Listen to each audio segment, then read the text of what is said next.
Good morning students. 69वीं video हमारी 10वीं क्लास की चल रही है और क्वेश्चन नंबर 4 तक हम कंप्लीट कर चुके हैं। अब नंबर 5 से शुरुआत कर रहे हैं। क्वेश्चन नंबर 5 देखिए, इसमें आया कि 16 को ऐसे 16 को इस प्रकार दो भागों में विभाजित कीजिए कि बड़े भाग का वर्ग 2 गुना छोटे भाग के वर्ग से बड़े भाग के वर्ग का 2 गुना। अच्छा, तो 16 को टुकड़े करना है। पहले तो हम ये एक एक स्टेप को हम लेके चल रहे हैं कि 16 को हमें 2 भागों में बांटना है। तो हमने ये मान लिया कि मान लीजिए जैसे बड़ा भाग इसका, क्योंकि 16 को जैसे आप डिवाइड करते हैं, मान लीजिए ये 16 है और 16 को आपने यहाँ पर 2 भागों में डिवाइड कर दिया, तो एक तो 10 हो गया और एक 6 हो गया, इस तरह से। तो एक भाग बड़ा होगा, एक छोटा होगा। इस प्रकार से नहीं करना कि 8 और 8 कर दिया, है ना, तो फिर ये कंडीशन सेट नहीं होंगी इनमें। तो ये कंडीशन आती है कि हमने ये माना बड़ा भाग बराबर x है, तो जो छोटा भाग है वो होगा 16 माइनस एक्स। ये स्थिति आ जाती है। फिर उसके बाद में अब उसकी कंडीशन देखिए, आप क्या बोल रहा है कि बड़े भाग के वर्ग का 2 गुना, बड़े भाग के वर्ग का 2 गुना। तो प्रश्नानुसार बड़े भाग के वर्ग का, तो बड़े भाग का वर्ग कर दिया, का 2 गुना भी कर दिया, बड़े भाग के वर्ग का 2 गुना, छोटे भाग के वर्ग से 164 अधिक है, छोटे भाग का वर्ग कर दिया, छोटे भाग का भी वर्ग हो गया, से 164 अधिक है। कौन अधिक है? 164, ये अधिक है। बड़े भाग के वर्ग का दुगना छोटे भाग के वर्ग से 164 अधिक है, तो ये अधिक है 164। अगर ये अधिक है और हमें दोनों को बराबर करना है ना, बराबर करना है, बराबर करेंगे तो ये तो पहले से ही अधिक है, तो इसमें जोड़ दीजिए या इसमें से माइनस कर दीजिए, तो दोनों बातें बराबर हो जाएंगी। तो ये आ गया और हमने यहाँ पर 164 को जोड़ दिया, इनको सॉल्व कर दिया, तो ये आ जाएगा 2x² बराबर 16 का स्क्वायर कर दिया, 256 आ गया। फिर माइनस, जैसे ये माइनस बी का होल स्क्वायर कर रहे हैं तो माइनस 32x आया, फिर प्लस x² और प्लस 164। ठीक है, ये स्थिति आ जाती है। अब जब हम इनको सॉल्व करते हैं तो मैंने आपको बताया था पहले कि जो पक्षांतरण होता है वो किस तरफ होगा। पक्षांतरण हमेशा ऐसे होगा कि जो इसका x² वाला जो पार्ट है उसकी तरफ आपको पक्षांतरण लेके आना है। तो ये x² इधर आ जाएगा, 2x² माइनस x², ये इधर पक्षांतरण हो गया। माइनस 32x इधर आएगा तो प्लस का 32x हो गया, 256 इधर आएगा तो माइनस का 256 हो गया, प्लस का 164 इधर आएगा तो माइनस का 164 हो गया और बराबर 0 हो गया।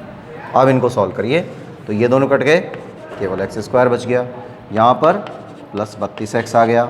अब इनको जोड़ लेते हैं तो 6 और 4 10 हो गए, और 6 4 10, 11 और 1 12 और 4, तो ये माइनस का 420 बराबर 0। ये कंडीशन हमारे पास आ जाती है। अब बात फिर वहीं आती है, क्या अगर अब इसको हम द्विघाती सूत्र के अलावा अगर किसी और से करना चाहें तो कंडीशन यही आती है कि ये जो 420 आ रहा है ये कौन कौन से पहाड़े में आता है ना। इसके अगर टुकड़े करने की कोशिश करेंगे तो इसके टुकड़े में दिक्कत आएगी, बहुत दिक्कत आएगी। क्लियर बात है कि नहीं समझ में आएगा। और फिर इनका जोड़ भी 32 आना चाहिए या माइनस करने पे 32 आना चाहिए। तो हम इस तरह से पेपर में, मान लीजिए यही क्वेश्चन पेपर में आता है तो इतना टाइम कहाँ होता है, इतना सोचने का टाइम नहीं है, मिनट की भी फुर्सत नहीं रहेगी। तो क्या कर देना है हमें, हम डायरेक्ट द्विघाती सूत्र का प्रयोग करते हैं। जो अब जैसे पिछला वाला क्वेश्चन था उसमें मैंने गुणनखंड विधि का यूज़ कर दिया, क्योंकि उसमें देखते ही अपने को गुणनखंड पता चल रहे थे, टुकड़े पता चल रहे थे। यहाँ पर नहीं पता चल रहे हैं, तो यहाँ पर हमने a बराबर लिया 1, b बराबर 32 और c बराबर माइनस 420। फिर धराचार्य सूत्र का प्रयोग किया, तो श्री धराचार्य सूत्र से पहले सूत्र लगाइए, x बराबर minus b plus minus under root b² minus 4ac upon 2a, है ना। तो ये स्थिति हमारे पास आ गई। अब उसके बाद जब इसको हल करते हैं तो इसमें मान रखिए x बराबर माइनस बी x बराबर माइनस, अब b की जगह पे क्या चल रहा है 32, b की जगह पर 32 plus minus under root b square मतलब 32 का स्क्वायर, तो 32 का स्क्वायर हो जाएगा माइनस 4 a की जगह पे 1 आ गया गुणा 1 और गुणा माइनस 420 c आ गया और अपॉन में 2a, a की जगह पर 1 चल रहा है ना। तो ये स्थिति हमारे पास आ जाती है। तो जब ये कंडीशन हमारे पास आ रही है तो इसमें देखिए, अब इसमें पहले आपको 32 का स्क्वायर करना है,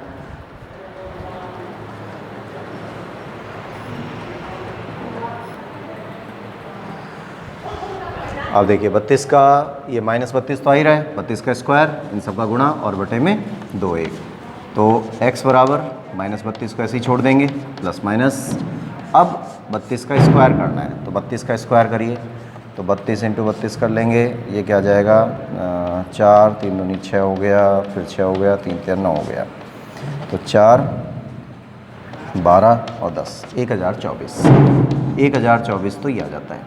4 का इससे और गुणा कर दीजिए तो ये 0 तो रहेगा ही, 4 दूनी 8 हो गया, 4 चौक 16 हो गया, 1680 आ जाते हैं, तो प्लस 1680 हो जाएगा। माइनस होता तो यहाँ पे मूल बनता ही नहीं है ना, ये बता चुके हैं हम पहले, तो ये 2 आ जाएंगे।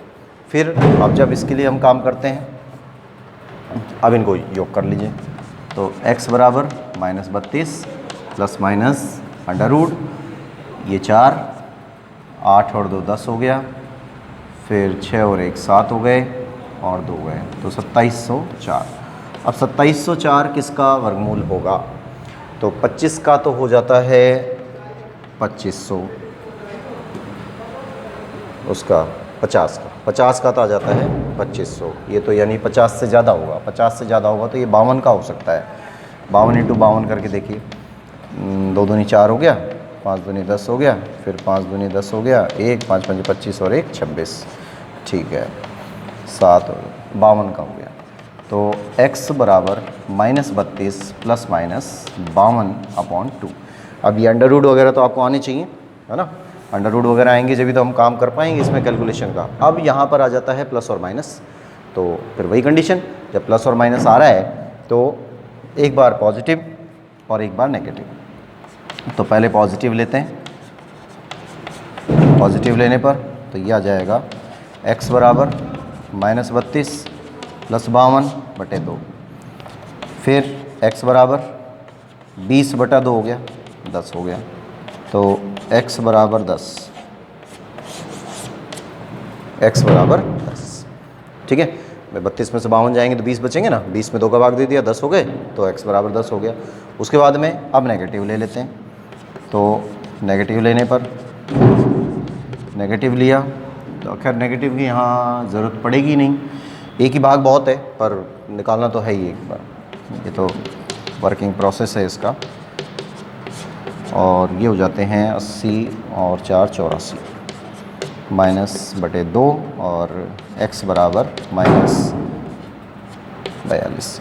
तो देखिए एक कंडीशन तो यही आ जाती है कि 16 के आप टुकड़े करने हैं और 16 के टुकड़े में 42 आ सकता है क्या, पॉसिबल ही नहीं है। और फिर दूसरी बात ये माइनस में भी आ रहा है, तो ये जो माइनस वाला पार्ट है इसको लेने की ज़रूरत नहीं है ना। तो पहला टुकड़ा 10 आ गया, जब पहला बड़ा भाग मतलब x हमने क्या माना था, बड़ा भाग माना था, तो यहाँ अब वहाँ जगह नहीं है, मैं इधर लिख रहा हूँ इसको, अतः बड़ा भाग बराबर 10। जब बड़ा भाग 10 है तो छोटा भाग निकालना है, 16 में से x को घटा दीजिए, तो ये हो जाएगा छोटा भाग बराबर 16 माइनस 10, 16 माइनस 10 कर देंगे तो ये 6 हो जाएगा, ठीक है। ये स्थिति हमारे पास आ जाती है, तो 2 आंसर आते हैं, एक तो 10 आता है और एक 6 आता है। तो बड़ा भाग तो 10 बनता है और छोटा भाग क्या बनेगा 6 बनेगा, ठीक है। तो ये स्थिति कंप्लीट। अब इसको देख लीजिए एक बार, और कोई प्रॉब्लम आती है तो ज़रूर बताएं, बाकी खैर दिक्कत आनी नहीं चाहिए क्योंकि बहुत धीरे धीरे इन सब चीज़ों को हम लेके चल रहे हैं। उसके बाद आते हैं नेक्स्ट क्वेश्चन पर, बस कंप्लीट 5 ही हैं। तो ये प्रश्नावली आपकी कंप्लीट हो गई। उसके बाद आ जाते हैं हम प्रश्नावली 3.5 पर, द्विघाती समीकरणों के मूलों की प्रकृति के ऊपर बात करनी है इसमें। इसको लिख लीजिए, फिर मिटाते हैं इसको।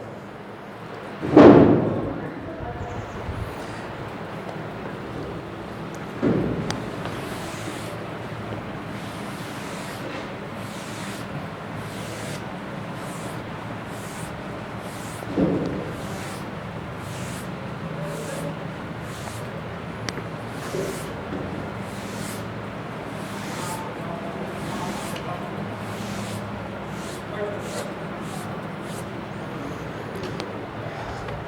उसके बाद आते हैं हम क्वेश्चन नंबर प्रश्नावली। क्वेश्चन नंबर क्या, प्रश्नावली चेंज हो गई 3.5 पर।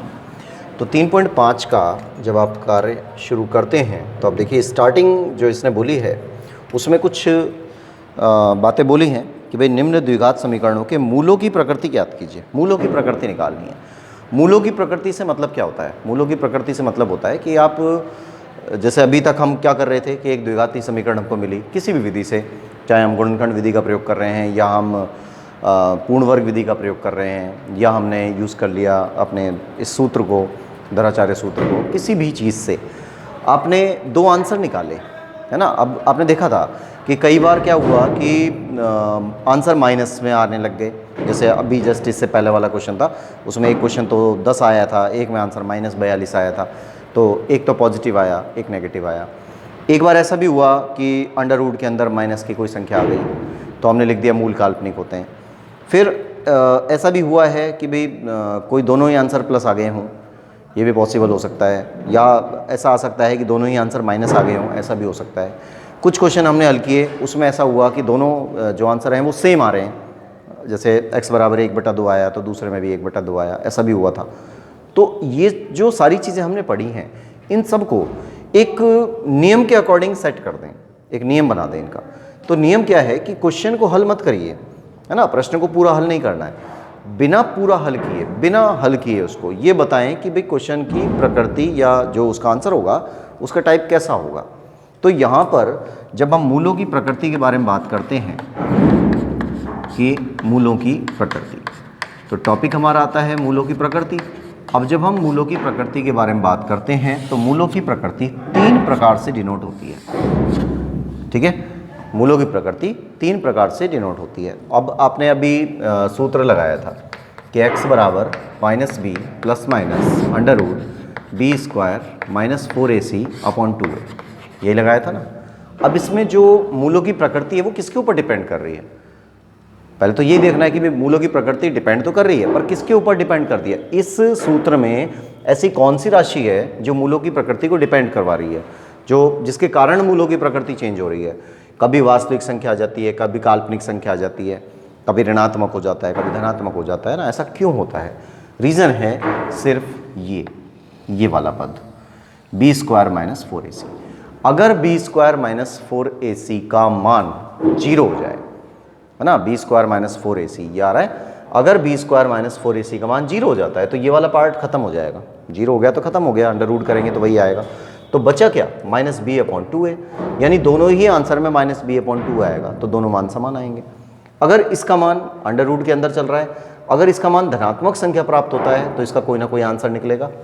भाई धनात्मक संख्या प्राप्त हो रही है, उसका अंडर रूट करेंगे तो कोई ना कोई संख्या प्राप्त होगी। कोई भी चाहे पॉइंटों में आ जाए, आएगी, वो रियल नंबर होता है, वास्तविक संख्या होती है। लेकिन अगर b स्क्वायर -4ac का मान है, अगर वो ऋणात्मक प्राप्त होता है, अगर वो ऋणात्मक आया, जब वो ऋणात्मक आएगा तो क्या होगा? ऋणात्मक आएगा तो हम क्या लिखते थे फिर कि भाई मूल काल्पनिक होते हैं। तो सब चीज़ें किसके ऊपर डिपेंड कर रही हैं? सब चीज़ें डिपेंड कर रही हैं इसके ऊपर, अंडर रूट के अंदर b स्क्वायर -4ac। और इस b स्क्वायर -4ac का एक नाम रख दिया। क्या नाम रख दिया इसका? विवेचक बोल दिया इसको। क्या नाम दिया इसको? डिस्क्रिमिनेंट बोल देते हैं इसको, या बोल देते हैं विवेचक। अब विवेचक है, विविक्त कर है, इस तरह के इसके नाम हैं। अब नाम से तो खैर कोई दिक्कत नहीं है, लेकिन हमसे तो यही पूछा जाएगा कि भाई मूलों की प्रकृति बताइए, अगर पेपर में क्वेश्चन आया तो। बाकी चांस नहीं है इस तरह के क्वेश्चन आने के, क्योंकि बहुत नॉर्मल लेवल हो जाता है ये क्वेश्चन का। तो हम ये मान लेते हैं कि भाई मूलों की प्रकृति 3 प्रकार की है, यानी 3 प्रकार के आंसर हम निकाल सकते हैं। जैसे हम इसी की बात कर रहे हैं पहले कि अगर हमने b स्क्वायर -4ac का मान ग्रेटर देन 0 ले लिया, ग्रेटर देन 0 का मतलब क्या होता है कि 0 से बड़ा। अब 0 से बड़ा होगा, 0 से बड़ा होगा तो कैसा होगा? 1 हो गया, 2 होगा, 5 होगा, 100 होगा, 10 होगा, कुछ भी होगा, लेकिन 0 से बड़ा होगा। 0 से जैसे ही बड़ा होगा पॉजिटिव हो जाएगा, जीरो से बड़ी संख्याएं जो होती हैं सारी पॉजिटिव होती हैं ना, सारी धनात्मक संख्याएं होती हैं, और धनात्मक संख्या का अंडर रूट आराम से निकल सकता है, चाहे पॉइंटों में भी आए, लेकिन आएगा जरूर। अगर आपसे कहा गया भाई √3 का मान ज्ञात करिए, मान लीजिए यहाँ पे सॉल्व किया और √3 आ गया, तो √3 का मान पूछ रहा है, √3 का मान निकालेंगे तब भी 1.732 आएगा, तो आंसर तो प्राप्त होगा ना। √2 है, √2 आ जाता है, तो आप ये कहेंगे भी परफेक्ट स्क्वायर रूट तो नहीं निकल रहा, लेकिन आंसर तो निकाल सकते हैं। 1.414 जैसे नवी प्रश्नावली मैंने आपको बताया था, उस टाइम से जब काम किया था, 8वीं में भी था, 9वीं में भी था।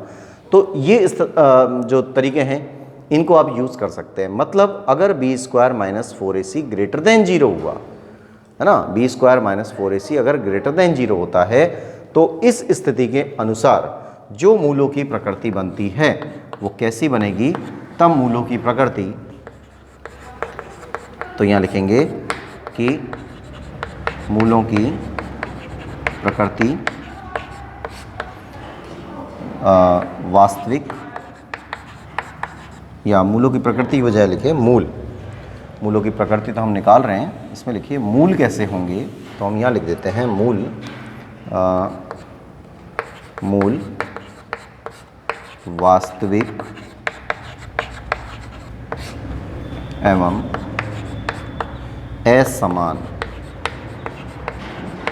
असमान होंगे, अलग अलग होंगे। ठीक है, तो ये स्थिति हमारे पास आ जाती है। मूल कैसे होंगे, वास्तविक होंगे, और कैसे होंगे, असमान होंगे, अलग अलग प्राप्त होंगे। क्योंकि सीधी सी बात है, अब कोई भी एग्जाम्पल उठा लीजिए, इसमें से हमने जो भी सवाल अभी तक किए हैं पिछले प्रश्नावली में, देखिएगा कोई भी एग्जाम्पल करिए जिसमें यहाँ पर अगर मूलों की प्रकृति यानी जो अंडर रूट में कोई संख्या आ रही है, अगर वो अंडर रूट की संख्या ग्रेटर देन 0 है, ग्रेटर देन 0 का मतलब 0 से बड़ी है, अगर वो 0 से बड़ी है तो उसके जो मूल होंगे ना वो वास्तविक और असमान होंगे। ठीक है, फिर यहाँ आ जाइए, यहाँ पर क्या आता है, b² - 4ac बराबर 0। अगर b² - 4ac बराबर 0 हो जाता है तो क्या होता है, अब 0 वाली कंडीशन भी आई है हमारे पास। जब 0 हो जाता है तो ये वाला पार्ट तो पूरा खत्म हो जाएगा, बस यही तो बचेगा -b/2a। तो यहाँ आ जाता है कि मूल कैसे होंगे, मूल वास्तविक संख्याएं प्राप्त होंगी, मूल वास्तविक और समान होंगे, यह अंतर आता है दोनों में, मूल वास्तविक और समान होंगे। ठीक है, ये स्थिति आ जाती है। अब ये कंडीशन आ गई, उसके बाद आते हैं नंबर 3 पर। अब नंबर 3 क्या है, ग्रेटर देन 0 हो गया, पॉजिटिव की बात हो गई, 0 के बराबर की बात हो गई। अब आ जाते हैं नेगेटिव पर कि अगर b² - 4ac लेस देन 0 हो जाता है। लेस देन 0 को थोड़ा ध्यान से समझिएगा, वैसे हमारे कोर्स में नहीं है लेकिन अक्सर इसके क्वेश्चन पूछ लिए जाते हैं, बस हल नहीं पूछता, केवल कंडीशन मूलों की प्रकृति के बारे में बात करता है। तो b² - 4ac लेस देन 0 हो गया। जब लेस देन 0 हो गया तो 0 से लेस, 0 से कम, जैसे ही आप 0 से कम पे जाएंगे तो 0 से कम जाते ही हम नेगेटिव में आने लग जाएंगे। अब नेगेटिव आ रहे हैं तो क्या होगा, क्या कहलाएगा ये कि मूल काल्पनिक होंगे, है ना, आ चुका है इसका एग्जाम्पल भी, मूल काल्पनिक व असमान होंगे, असमान होंगे। ठीक है, ये स्थिति हमारे पास आती है। तो ये चार्ट एक इस प्रकार का चार्ट है जिससे आपकी इस प्रश्नावली का मूलों की प्रकृति का पूरा कॉन्सेप्ट निकल जाता है कि मूलों की प्रकृति कैसी होगी, किस तरह से हम उसमें काम करेंगे। तो ये स्थिति हमारे पास कंप्लीट आ जाती है कि अगर मूलों की प्रकृति के बारे में बात कर रहे हैं, मूलों की प्रकृति का तात्पर्य मैंने आपको समझा दिया कि क्वेश्चन को हल नहीं करना है, बिना क्वेश्चन को हल किए आप ये बताएंगे, मतलब पूरा हल नहीं करना है, उसका कोई आंसर निकालने की ज़रूरत नहीं है, वो आंसर नहीं पूछ रहा है, वो सिर्फ इतना पूछ रहा है कि मूल कैसे प्राप्त होंगे, क्या प्राप्त होंगे, ये नहीं बात कर रहा है। बार बार मैं इसी बात पे जोर दे रहा हूँ, ध्यान रखिएगा। पेपर में कई बार इस टाइप के क्वेश्चंस आते हैं और जो बच्चे होते हैं वो नहीं समझ पाते हैं कि वो क्या करवाना चाह रहा है, तो वो उसको पूरा हल कर देते हैं और बोर्ड में केवल उसी बात के नंबर दिए जाते हैं जो वो पूछ रहा है। अगर आपने जो उसने पूछा ही नहीं है और उसको भी आपने कर दिया, भले ही चाहे आपने बिल्कुल सही किया है, तो उसके कोई नंबर नहीं दिए जाते, क्योंकि बोर्ड में ऐसा कोई प्रावधान नहीं है जिससे जो नहीं पूछा गया और उसके आपने आंसर दिया और वो आंसर सही हो जब भी उसके नंबर नहीं मिलते, तो इसको नोट कर लीजिएगा, ठीक है। और उसके बाद आते हैं हम क्वेश्चन नंबर 1 पर।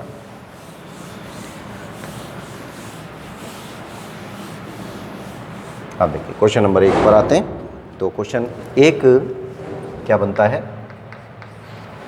पहले का पहला कि समीकरण के मूलों की प्रकृति ज्ञात कीजिए। जैसे आ गया 2x square minus 3x plus 5, तो माइनस 3x प्लस 5 बराबर 0, ये आ रहा है। तो 2x square minus 3x plus 5 बराबर 0, ये स्थिति दी गई। अब हमसे कहा गया कि मूलों की प्रकृति बताइए। सवाल नहीं पूछ रहा है, ये नहीं कह रहा है कि इसको पूरा हल करिए, मूल बताइए, मूल नहीं पूछ रहा है। क्या पूछ रहा है, मूल की प्रकृति बताइए। तो हम निकालते हैं a बराबर 2 है, b बराबर माइनस 3 है, c बराबर 5 है। अब इसका जो विवेचक होगा वो होता है, विवेचक क्या होगा, b स्क्वायर माइनस 4ac, इसका मान निकालिए। तो b स्क्वायर माइनस 4ac का मान निकालते हैं, माइनस 3 का स्क्वायर माइनस 4, a की जगह पर 2 हो गया, c की जगह पर 5 हो गया। अब ये जो मान प्राप्त हो रहा है ये कैसा है, देखिए इसको हल कर देते हैं। तो यहाँ से 9 आया, माइनस कितना आ गया, 4 पंजे 20 और 20 दूनी 40। तो यहाँ से जो मान प्राप्त हो रहा है, इसको ऐसे लिख दीजिए, मान जो प्राप्त हुआ वो आया -31, यानी विवेचक का जो मान है वो -31 है।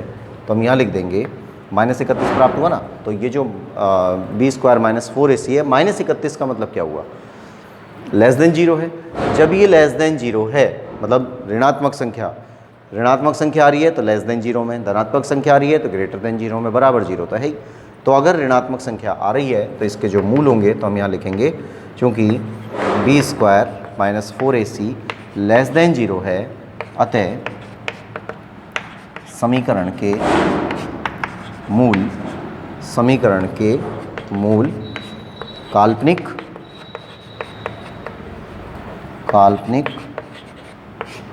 और असमान होंगे, काल्पनिक और असमान होंगे, ठीक है। ये स्थिति आ जाती है। कंप्लीट, बस ये पहला क्वेश्चन कंप्लीट। फिर उसके बाद दूसरा आता है 2x square minus 4x plus 3, तो 2x स्क्वायर दूसरा है,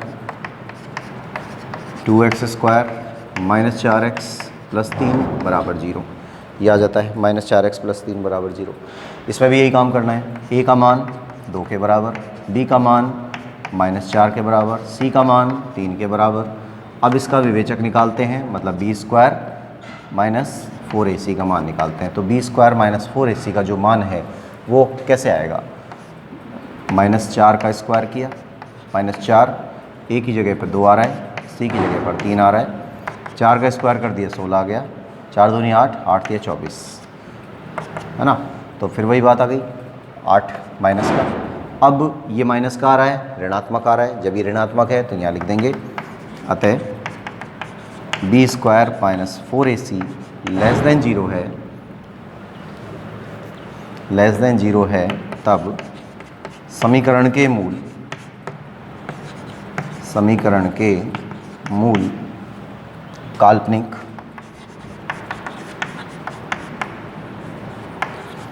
काल्पनिक और असमान होंगे, काल्पनिक और असमान होंगे, ठीक है। यहाँ तक की प्रोसेसिंग आपको समझ में आ गई होगी, तो इसको एक बार देखिए और इसी टाइप से हमको ये पूरी प्रश्नावली करनी है। पूरी प्रश्नावली क्या मतलब, ये जो क्वेश्चंस इसमें दिए गए हैं इसका विशेष ध्यान रखना है।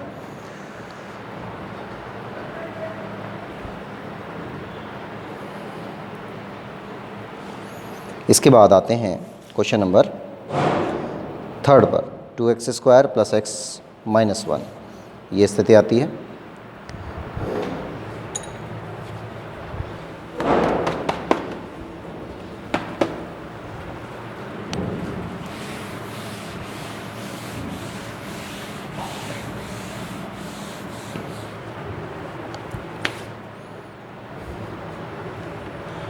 नेक्स्ट है नंबर 3। तीसरे में भी यही काम है, 2x² + x - 1, 2x² + x - 1 बराबर 0। इसमें a बराबर 2, b बराबर 1 और c बराबर -1। इसमें b² - 4ac निकाला, तो b² की जगह पर 1 का स्क्वायर -4, a की जगह पर 2 आ गया, c की जगह पर -1 आ गया, 1 आया, फिर माइनस, ये माइनस और ये माइनस प्लस हो गया, 4 दूनी 8 हो गए, 8 और 1 9 आ गया। अब देखिए कुछ हल नहीं करना है, मैं बार बार यही बोल रहा हूँ आपसे, ये नहीं पूछा जा रहा कि भाई मूल ज्ञात कीजिए, ऐसे नहीं बोल रहा है, कह रहा मूलों की प्रकृति ज्ञात कीजिए। तो मूलों की प्रकृति निकालनी है, तो यहाँ पर जो संख्या प्राप्त हो रही है वो संख्या कैसी है, प्लस की संख्या है, धनात्मक संख्या है। धनात्मक है तो क्या कंडीशन ले लेंगे कि अतः b² - 4ac > 0 है ना, 9 प्राप्त हुआ है तो > 0 है, तब समीकरण के मूल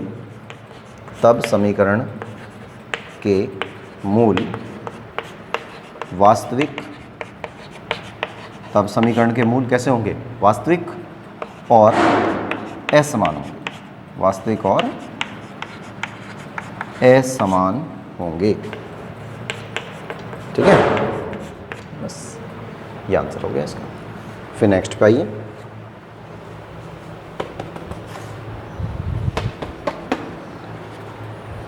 नेक्स्ट है नंबर 4।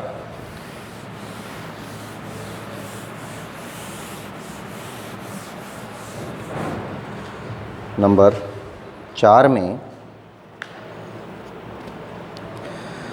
x² - 4x + 4, नंबर 4, तो x² - 4x + 4 बराबर 0, ये दिया गया।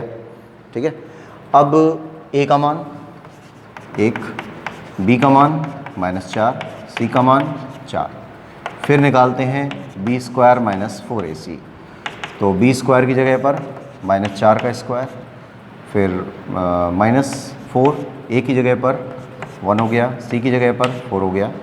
सॉल्व करिए, ये भी 16 हो गया, 4 चौक 16 हो गया, ये भी 16 हो गया और आंसर क्या आया, 0 आया। अब की बार चेंज हो गया मामला सारा, पहले नेगेटिव आ रहा था, पॉजिटिव आ रहा था, अब कैसा आ गया, अब आ गया 0, है ना। तो 0 की स्थिति भी हम पढ़ चुके हैं, तो ये स्थिति क्या बनती है, तो यहाँ लिख देंगे क्योंकि b² - 4ac बराबर 0, 0 प्राप्त हुआ ना, अतः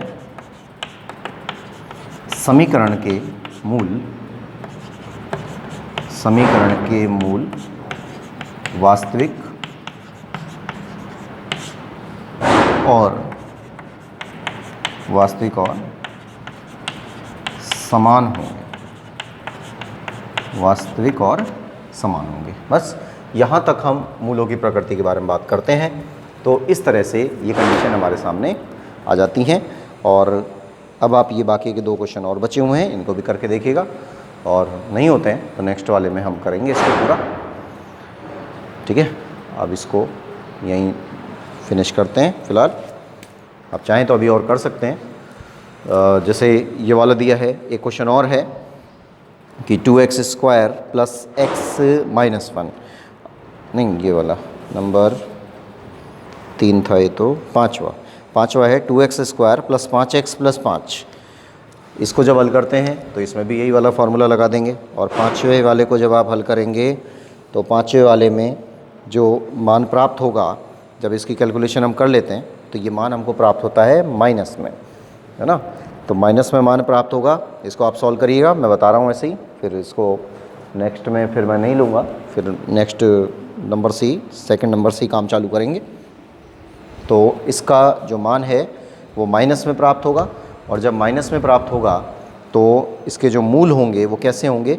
ऋणात्मक के लिए आपको बता दिया है कि मूल वास्तविक नहीं होते हैं, मतलब कैसे होते हैं, काल्पनिक होते हैं। और जब मूल काल्पनिक होते हैं तो इनका वो जो पहले वाला एक क्वेश्चन आया था उसमें लिखा था हमने कि मूल काल्पनिक होते हैं और असमान होते हैं, काल्पनिक होते हैं लेकिन असमान होते हैं। तो ये कंडीशन भी लेके चलनी है। फिर उसके बाद आते हैं हम अपने नेक्स्ट क्वेश्चन पर, छठे पर, कि 3x² - 2x + 1/3। अब पहली कंडीशन तो यही है कि या तो आप इसको ऐसे ही लेके चलें, जब भी कोई फ़र्क नहीं पड़ेगा, लेकिन कैलकुलेशन पार्ट जो है ना उसमें दिक्कत आ जाएगी, वो थोड़ा सा बड़ा हो जाएगा। तो पहले इसका लघुत्तम ले लेते हैं। लघुत्तम ले लेंगे तो 6x² और 9x² माइनस 6x और प्लस का 1 होगा। और फिर जब हम इसमें a, b और c के मान रखते हैं तो वहाँ पर आपको 0 प्राप्त होगा, और 0 प्राप्त होगा तो यही जो कंडीशन हमने चौथे में की है वही स्थिति वहाँ पर भी आ जाएगी कि अगर b² माइनस 4ac बराबर 0 होता है तो समीकरण के मूल वास्तविक और समान होंगे।